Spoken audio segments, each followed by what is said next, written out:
Hey YouTube, and welcome back to my channel. My name is Caitlin if you're new. If not, thanks for stopping back by. Today I'm going to go over my wrap up of my 2022 financial goals. I do this like a quarterly check on the goals, and so I want to give you guys that last quarter check and tell you how it went for the year. Hopefully I'll keep it kind of short and sweet, and then I'll post another video going over my new goals for 2023. Kind of want to keep the two separate so it's not confusing. So this is 2022, how it went. First things first, I have a goal for income, of course, like I want to make a certain amount of money. So this is, I track it on a gross level, so before taxes. So this year I had set a goal of 65,000, and this was a stretch goal because my salary at the time in January was 58,000. So I didn't get a raise at my normal annual raise time because I got it in December instead of March. I got a little early, which was great. And so I felt like $7,000 more than my salary was like a really good stretch goal. So I set it at 65. And then in September, I actually managed to snag a new position. If you've been around, you know I got promoted, kind of a promotion. I joined another team in a different job. So I don't know if it's really a promotion, but I got a new job and it's just within the same company because it's a really big company. So anyway, because of that raise, I was really able to hit that goal. I ended up making $66,411, which was 102% of the goal. So very proud of myself for that. It is hard to put yourself out there for a new job. So I'm really happy I did that. There were some other things that came through that helped get me over that hump of making the money I wanted to, which was I sold a car. I got a lot of credit card cash back and some referral bonuses for those credit cards, things like that. And then just here and there, I would get surveys on the go, $40, Rakuten. I think I made $90 from Rakuten throughout the year. So all those things kind of added together to end up getting me to my goal. So really happy with that. Next up, we have my retirement and savings goals. And so if you watch my budget videos, you'll know I have a lot more savings buckets than what's on here. But these are the goals that are this is long-term savings. This is not a sinking fund. So that's why these are the ones I list here. And so we'll get started. So 401k, I had wanted to get 3480 in there. And then for the company match for that same account, it was 2,900 was the goal. Because I got that promotion, I exceeded the goal because it's a percent of the money that I make. So of course the amount that comes from that percent will go up if your income goes up. So I ended up being able to put back nearly 7,000-ish, something like that. And it was over 100% of my goal on those. So very happy with that. Then for my Roth IRA, I planned to put in $3,000, and unfortunately I missed the mark on that. The reason being, it's been a tumultuous financial year for just about everybody. And so I just got a little bit nervous putting money where I couldn't access it very easily. So I opted to do more high yield savings account for my emergency fund. So yeah, I ended up getting 76% of the way there for my Roth IRA, which is still pretty good. Then for my HSA, I hit it right on the head at 100% because I did paycheck contributions and earned a specific amount from a wellness incentive. So I knew in January exactly how much was going in there, and I didn't make any changes to it. So I did it. For my emergency fund, I planned to put in $1,800 and ended up putting in $3,050. So significantly more than I planned to. Got that goal to 169%, which is just fantastic. And again, that is why the Roth IRA did not make it to 100. It's because I really wanted to focus on that emergency fund. And additionally, with that, my brokerage account, I wanted to get it to $300, but I only put in $225, which is 75% of the way there. So that is why overall, my savings goal was $12,680, and I did get to $13,553, which is 107% of my overall savings goal. So I think I did pretty darn good. I'm very happy to see that I was able to make those a priority and still have a really nice year. I still got to go on a couple of trips and things like that. So it was a good balanced year for me. Next up is just the debt section. So I'm going to do this out of order for the screen. So student loans didn't end up having to pay anything on those, so that's cool. And then for the auto loan, I bought a car in February, so I only had it for 10 months. The minimum payment is $290. So I calculated that I needed to pay at least $2,900 on that car, and I hit that goal 100%. So then I wanted to have my extra debt payments as a separate line item just in case I had to make anything towards student loans or a car loan.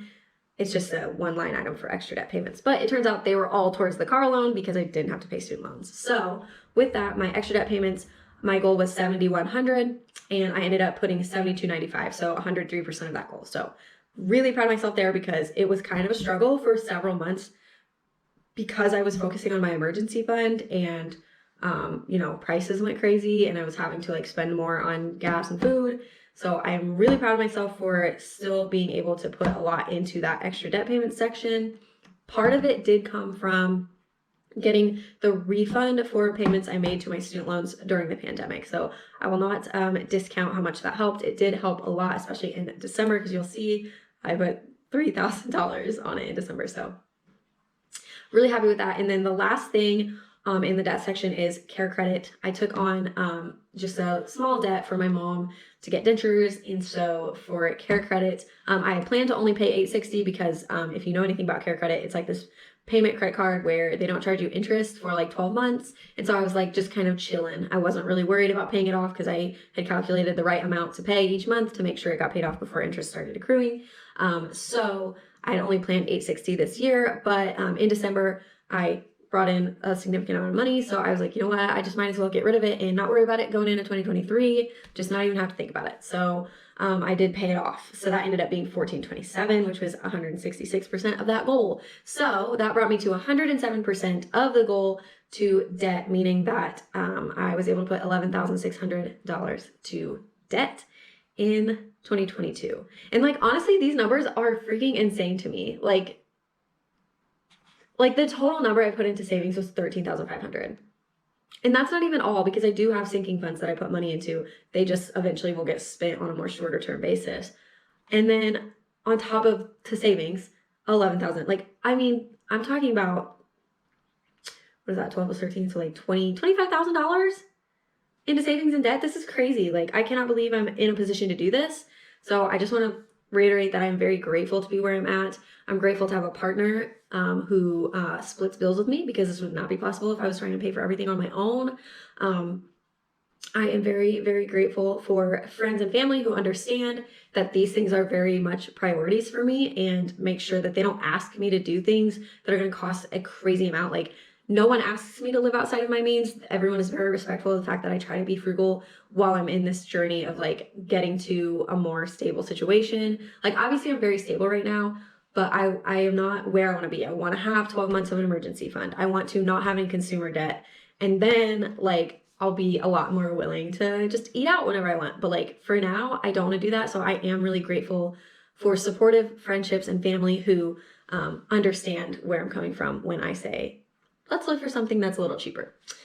So yeah, not to say that I won't spend money. I do have fun. I went to New Orleans. I went to Tennessee for a bachelorette trip. Like, I've done a little bit of traveling, but I'm not going on like international trips right now, so yeah. Anyway, grateful for the people that support me in my life, grateful for my YouTube friends who comment on my videos and tell me I'm doing good, because I don't know if I could do this without you guys. I really don't know if this would be possible without the motivation I get from having this channel and having a little bit of a community here. So thank you all. The other thing is I do have some like other money goals that I look at, and I will go through some of them. So try no low spend month. I'm just never doing that because it doesn't make sense to me. Like, there's no way to not spend money. Like, I have to buy shampoo, like things like that. And I know people make like rules for these challenges and stuff.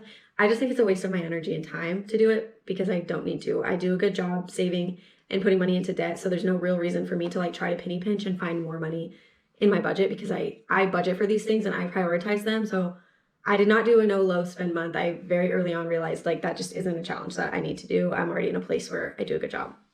So make $2,000 from side hustles. I mean, I didn't, but I did sell a car for $1,800 in between all my like apps and stuff. I did make over $2,000, but a big chunk of that was a car. And without that, I probably wouldn't have hit it. Get a new credit card. I did that. I got a Chase Freedom card. Very happy with it. Shop small and local for gifts. I did do that to some extent, but not like for everything. So I did buy some local stuff, but not a whole lot. Take a Udemy course. I bought a course and then I didn't take it. I haven't finished it. So didn't do that. Invest my HSA and take over control of my 401k. I did not do either of those things either.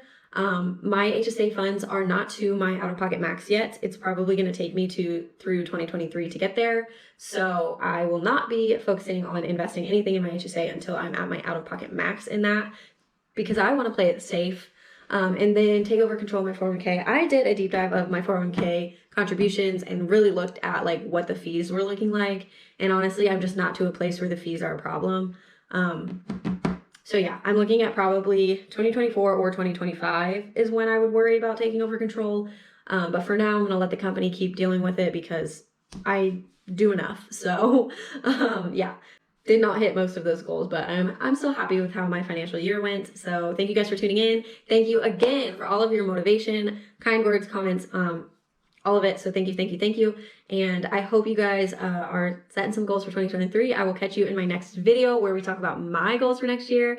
So yeah, catch you in the next one and have a great morning, noon, or night, whatever it is for